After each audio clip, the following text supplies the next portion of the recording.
My name is Thibodeaux. I'm a nationally registered EMT basic.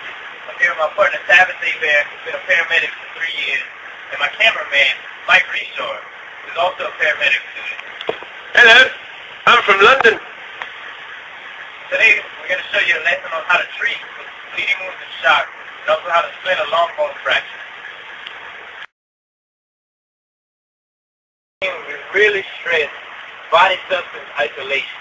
What this means is, say you had somebody who had an arterial bleed, which means a lot of their blood's going to be squirting out, it's going to be going everywhere. If it gets on your skin and comes in contact with your eyes, any form of lip, saliva, any form of your body substance, you can contract something that they have, such as AIDS, hepatitis, or any kind of virus disease they may carry. Right here, we have a pair of safety goggles to protect your eyes, because your eyes can really contract a lot of things through the liquid through. Also, we have gloves. This is going to be used in order to put your hands and apply pressure and stop the bleeding without getting a lot of substance on you. In the field, we see mostly 3 different types of bleed. We see capillary bleed, venous bleed, and arterial bleed. I'm going to explain to you a little bit about them. Capillary bleed, they're going to be really superficial, not a lot of pressure behind it. It's going to be easily controlled with something just such as a 4x4 pad, applying minimal pressure to it and wrapping it up. A venous bleed is going to be really dark blood. It's going to have some pressure behind it, more than the capillary refill, not as much as an arterial bleed. It's going to take something a little bit more, kind of like an abdominal pad or small trauma pad, with a little bit more pressure to stop.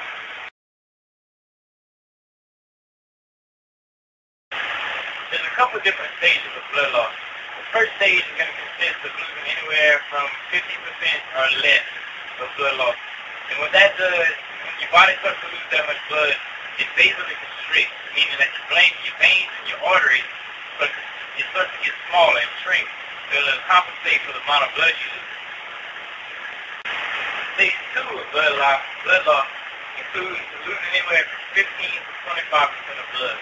And when this happens, the heart rate of the body increases, your blood pressure also increases for a little while. The reason it's doing this is because the body shuts off the blood from your outer extremities, which could cause you to lose radial pulses or pedal pulses as well. It's pulling all your blood to your core organs, your brain, and your nervous system to keep your body alive. Stage 3 of blood loss includes losing anywhere from 25 to 35%. And when this happens, the body starts to throw clots all around to find where the body's losing blood from and try to stop that bleeding. What happens is that the pulse becomes really tachycardic, which means that from the level 2 blood loss, it increases even more in your pulse rate, and now your blood pressure starts to go down. You can really start to notice the extremities becoming pale and diaphoretic because of so much blood being sucked back to your main organs. The final stage of blood loss, the worst stage, is stage 4. This consists of losing anything from 35% to greater amount of blood in the body. When this happens, all of the organs of the body start to shut down, starting off with your abdomen organ. What it's doing is, it took away all the blood from the legs and the extremities, and it's bringing them up to the organs, and now it's taking away from the organs to put it directly to the heart and the brain to try and keep the body alive as long as it can. What happens is you start to become really bradycardic. That means your heart rate drops very, very low. Your blood pressure becomes so low that it's hard to get an accurate reading. Whenever we're in the stage 4 of blood loss, it's very, very slim chances that somebody can make it out of this alive. Alright, today I'm going to show you how to stop and treat bleeding wounds and shock. First thing you want to have whenever you see somebody who's bleeding is always want to have body substance isolation. So the first thing I'm going to do is I'm going to apply gloves. After I have my gloves on, in order to keep his fluid off of my body and keep myself protected, what I'm going to do is, depending on how large the laceration is, I'm going to decide what type of dressing I'm going to need, whether it be a 4x4, abdominal pad, or a large trauma dressing. Now for something like this, we're going to just call it, say that it's a venous bleed and it's not very big. So what I'm going to do is is I'm going to pull out a 4x4 and I'm going to apply direct pressure. If bleeding is controlled then I would wrap it. So now that we're applying pressure with this 4x4, if it would happen to be any bigger, then you can simply just use a bigger dressing and do the same thing with it. What you're going to do, if that didn't stop bleeding control, there's a brachial artery. And what you're going to do is apply pressure to the brachial artery. This way it'll slow down the amount of blood that's going to the laceration. So if this usually should stop bleeding. If not, you can apply another 4x4 or a larger dressing. Whenever bleeding slows down, while keeping pressure on it, what you want to do is grab some gauze. You want to wrap it on there to keep your bandage down.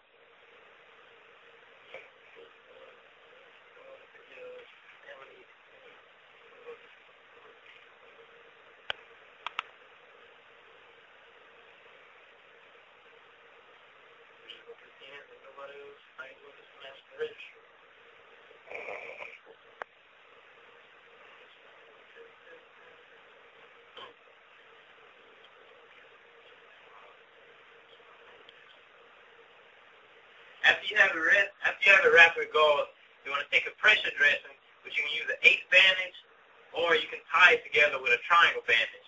I'm going to use the ace bandage just because it's quicker, and I only have a select few hands.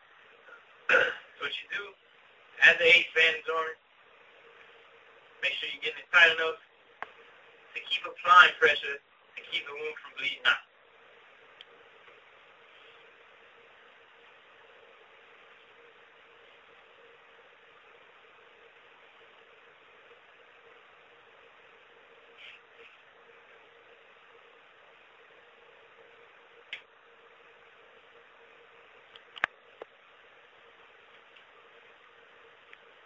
Like so.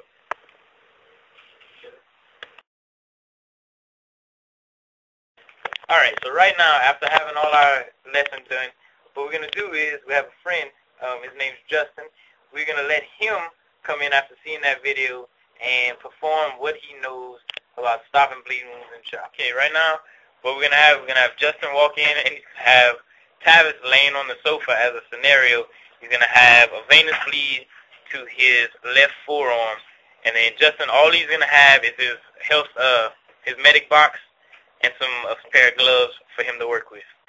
3, go. Gloves on.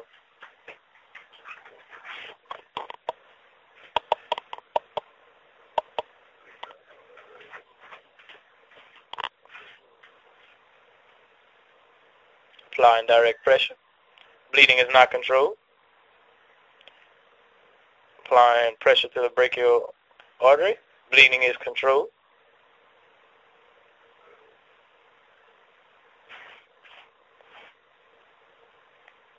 Now wrap it with gauze.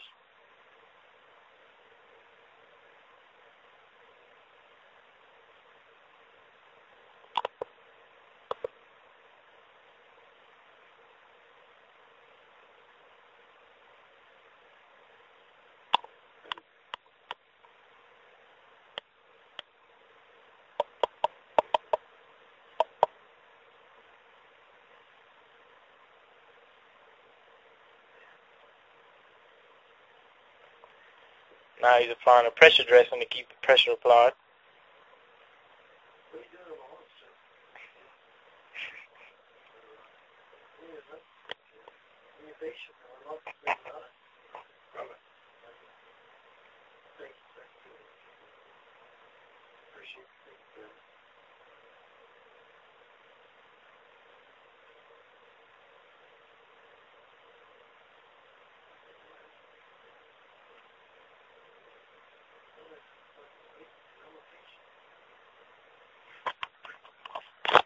And that right there would be how you stop an upper extremity bleed.